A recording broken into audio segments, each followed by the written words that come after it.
नमस्कार, आप देख रहे हैं सीएनई टीवी और मैं हूं आपके साथ दीपक मंडराल। धार्मिक कार्यक्रमों की श्रृंखला में आज हम ऐतिहासिक मां मानिला देवी के मंदिर में आए हैं।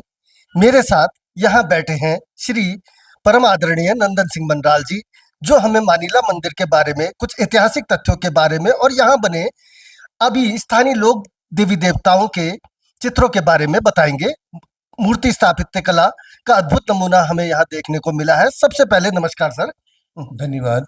यहाँ पे थोड़ा सा हमें ये बताइएगा दर्शकों को कि मानिला देवी का इतिहास क्या रहा है, मंदिर का कब मानिला देवी के इतिहास के बारे में जो प्रमाणिक हमारे पास रिकॉर्ड है, उस प्रमाणिक रिकॉर्ड के आधार पे इस मंदिर की स्थापना 1488 में हुई थी।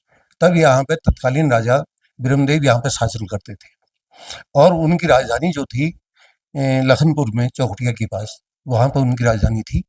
तो विस्तारवादी नीति के तहत चंद राजाओं ने कतिरी राजाओं पर आक्रमण कर दिया और वो वहाँ से बोराराव केड़ाराव की घाटी को जनविहीन करते हुए, रक्त रंजित करते हुए विख्यासन तक वो आ पहुँच गए थे। और यहाँ ब्रह्मदेव जो है, उनको ये सूचना मिली कि इस प्रकार का रक्तपात हो गया है।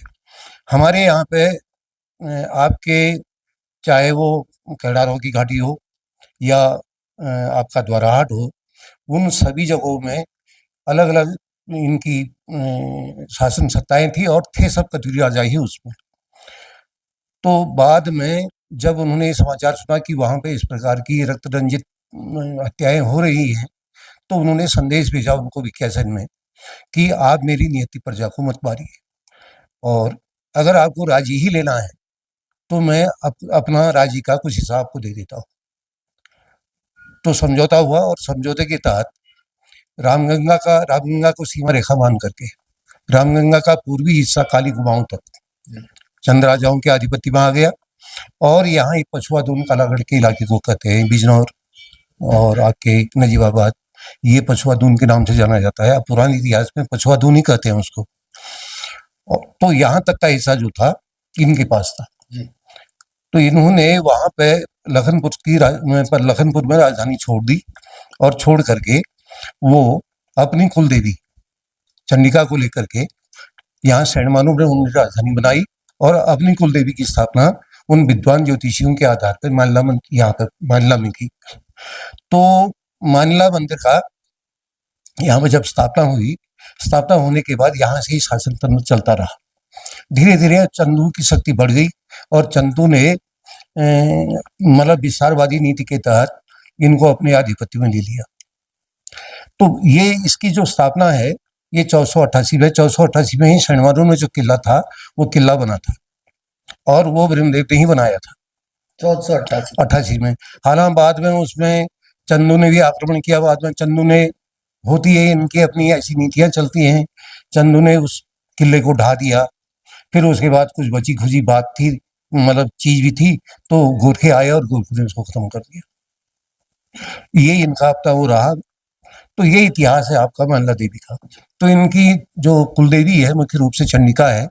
जहाँ तक महारानी जिया का है वो तो 1350 या 75 के बीच का इतिहास है।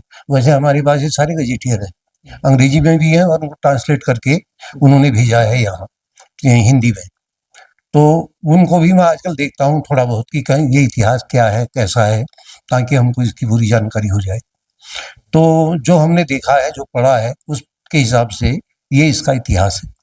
कालांतर में ऐसा हुआ, ये इतिहास इसकी प्रमाणिकता जो है 1872 में एक सेटलमेंट हुआ था यहाँ जमीन का भू बंदोबस्त।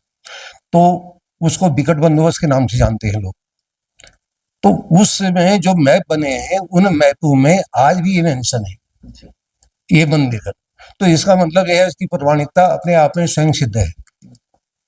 मैं अभी उसका वो रूप भी दिखाऊंगा आपको, मेरे पास मैप है उसका, मैं अभी मैं देख ही रहा था उसको। तो ये इसका इतिहास है। एक चीज और जानना चाहेंगे मंडराल जी, आप ये मंदिर समिति में अभी इस मंदिर में किस रूप में जुड़े हैं और कब से आए और क्या क्या समस्याएं आपको देखनी पड़ी और क्या विकास कार्य हुए? असल में इस मंदिर की निरंतर उपेक्षा रही। न तो अंग्रेजों ने इस पे कोई ध्यान दिया और न स्थानीय जनता ने ध्यान दिया। अंग्रेजों के शासनकाल में मंदिरों में कोई इतना बड़ा ज्यादा बदलाव नहीं आया। स्थानीय जनता ने ये मंदिर जो था बड़ा भव्य मंदिर था, और भव्य मंदिर के साथ साथ ऐसा हुआ कि कालांतर में दैवी आपदाएं चली, तो उन दैवी आपदाओं को ये फेस नहीं कर पाया। और ये भगवती का जहाँ पे हमने इस समय मुख्य मंदिर बना है, एक बहुत बड़ा विशाल मंदिर के रूप में आपको दिखाऊंगा मैं अभी उसका जो मैप है। तो दबंगों ने कब्जे की भी कोशिश हाँ, की, प्रधानमंत्री की न्यूज़ निकाली। कई लोगों ने भड़ासे निकाली, और मतलब प्रतिस्पर्धाएं हैं या तमाम दुनिया भर की जलन जिसको कहते हैं, इस तरीके की लोगों के अंदर भावनाएं रही, लेकिन उसके अस्तित्व को मिटा नहीं सके हो। और स्थानीय लोगों ने अपने आपसी सहयोग से उस मंदिर को अपने रूप में बनाया, आज के रूप में, लेकिन वो उसका भव्य रूप नहीं बन पाया। इसके जो जो दो छोटे मंदिर मंदिर प्रांगण में हैं अभी भी, उनका सुरक्षित रहने का कारण ये है कि वो आकार में छोटे थे, और दैवी आपदाएं, भूकंप या आपके अतिवृष्टि, अनावृष्टि, इस तरीके के जो दैवी आपदाएं हैं वो प्रभावित नहीं कर सकी उन मंदिरों को। वो मंदिर आज भी एज इट इज अपने स्वरूप में वैसे ही है। तो इसमें चलता रहा, बीच में कई ऐसे असामाजिक तत्वों ने यहाँ पर अड्डा जमाया और अपना अधिकार जमाने की कोशिश की, लेकिन सेठी जनता ने 2009 में यहाँ पे एक आम बैठक बुलाई। मैं तो खैर उस उद्देश्य से नहीं आया था, मैं किसी आदमी के उसमें कोई मंदिर बनाना चाह रहा था, और यहाँ के इन लोगों ने उसको मंदिर नहीं बनाने दिया।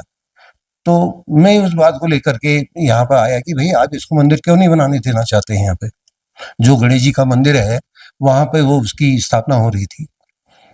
तो फिर मैंने उन लोगों को काफी लताड़ा भी, वैसे भी तो कुछ जागरूक लोगों ने कहा साहब ऐसा है कि अब ये जो पुरानी समितियां हैं, न तो रजिस्टर्ड समितियां हैं, न कुछ है न कुछ है, इनको ऐसा कर दो, इनको डिजॉल्व कर दो, नई समिति बनाएंगे। तो मैंने कहा ऐसा है तो आपका इशारा ये है कि जिम्मेदारी इसके ऊपर डाल दीजिए। मैंने कहा मैं नहीं चाहता हूँ कि मैं यहाँ पे कोई काम इस तरीके का करूँ, मेरे बस की बात नहीं है। हमने अपने क्षेत्र में बहुत सारे काम किए हैं, सामाजिक क्षेत्र में ट्रेड यूनियनों में रह करके लीडरशिप भी की, लेकिन न अब मेरी इच्छा नहीं है। लेकिन अब लोगों ने जबरदस्ती उस बात को कहा, उन्होंने कहा नहीं इसको आप ही कर सकते हैं। तो 2009 से हमने फिर इसको स्टार्ट किया और ये संकल्प किया कि हम यहाँ पे इस मंदिर को पीक पे पहुंचाएंगे। अभी आप मंदिर समिति में किस पद पे? मैं इसका मुख्य ट्रस्टी हूँ मंदिर का। हमारे पास 12 ट्रस्टी और भी हैं, और उन्हीं ट्रस्टियों के सहयोग, मतलब ट्रस्टियों का आपसी तालमेल और जनता के सहयोग से मंदिर का निर्माण चल रहा है। अभी ये काम जो है निरंतर, कम से कम इसको 10 साल लगते हैं इस मंदिर को अपने यथार्थ रूप में आने में। ये अभी हमने इसमें ध्यान केंद्र का होकर रखा है। सबसे बड़ी बात यह है कि अल्मोड़े में मुख्य रूप से 2 ही स्थान ऐसे हैं जहाँ पे भगवती के इन स्थानों पे मैग्नेट पावर का वो दिखा गया, प्रभाव देखा गया है। एक आपका कछार देवी में है और दूसरा है आपका महिला देवी। तो अब लोगों में धीरे धीरे जागृति आ रही है और लोग इसमें तरह तरह से ध्यान के लिए और अन्य दर्शन के लिए आते जा रहे हैं बड़े स्तर पे। अभी हमारे यहाँ बिहार से एक टीम आई थी गायत्री मिशन की, तो 60 आदमी थे उसमें, 20 महिलाएं थी उसमें, ऑल इंडिया स्तर पर था वो। तो उन लोगों ने भी यहाँ पे 10 दिन तक रहे वो, और बड़ा अच्छा अनुभव किया। बहुत अच्छा मैसेज उन्होंने देश दुनिया को दिया कि मतलब भारत में उत्तराखंड में भी एक ऐसा स्थान है जहाँ पे इस प्रकार की शक्ति का आवाज किया जा सकता है। मानिला मंदिर के मुख्य ट्रस्टी श्री मनराल जी थे, तो काफ़ी उपयोगी जानकारी हमने उनसे प्राप्त की है, जो निश्चित रूप से कश्मीर से कन्याकुमारी तक हमारे पाठकों को पसंद आएगी और काफ़ी कुछ जानने को मिलेगा। मिलते हैं फिर किसी ऐसे ही अन्य प्रोग्राम में। धन्यवाद।